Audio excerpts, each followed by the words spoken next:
फाशी, आरोपीला फाशी। अरे दलितों पे अत्याचार क्या है तेरा ये सरकार?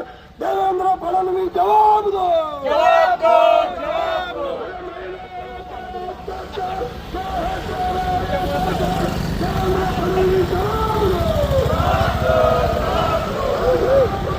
लोकांनी सक्षम ताटे याला कनिष्ठ जातीतील मुलीशी लग्न केलं म्हणून त्याची निर्घुण हत्या करण्यात आली। त्याचबरोबर या सातारा जिल्ह्यामध्ये मातंग समाजातील आमचा तरणा बांड युवक अतुल विसे यानं सवर्ण समाजातील मुलीशी आंतरजातीय विवाह केला। खोटी प्रतिष्ठा काय असते? खोटे प्रतिष्ठेपायी जात व्यवस्थेचा बळी ठरू शकतो।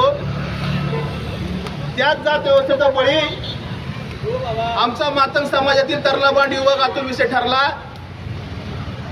5 वर्ष सातत्यानं शारीरिक, मानसिक, आर्थिक त्रास या सवर्ण जातीतील साळुंखे कुटुंबांनी अतुल विसेला दिला, त्याच्या कुटुंबियाला दिला।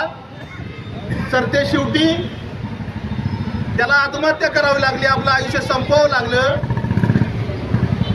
खऱ्या अर्थानं आम्ही रिपब्लिकन पार्टी ऑफ इंडियाच्या वतीनं या जातीवादी सरकारला आठवण करून देतो की अतुल विसेचा हा फक्त आत्महत्यात प्रवृत्त केलेल्याची घटना नाही, तर ही व्यवस्थेचा बळी आहे की ज्या व्यवस्थेनं तिथल्या शंभुकाला मारलं, ज्या व्यवस्थेनं तिथल्या तुकारामाला मारलं, त्याच व्यवस्थेनं मातंग समाजातील अतुल विसेला मारलेला आहे।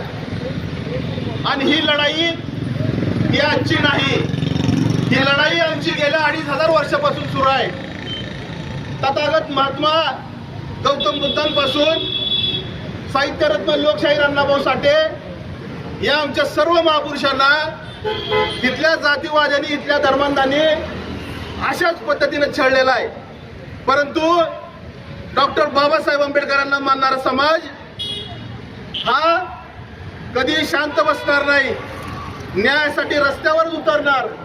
परंतु फक्त आता मोर्चे काढून थांबणार नाही, तर इथून पुढची लढाई ही फक्त मोर्चा, आंदोलन आणि निवेदनापुरती नसेल, तर इथून पुढची लढाई ही सत्ता, संपत्ती आणि प्रतिष्ठा याची लढाई असेल।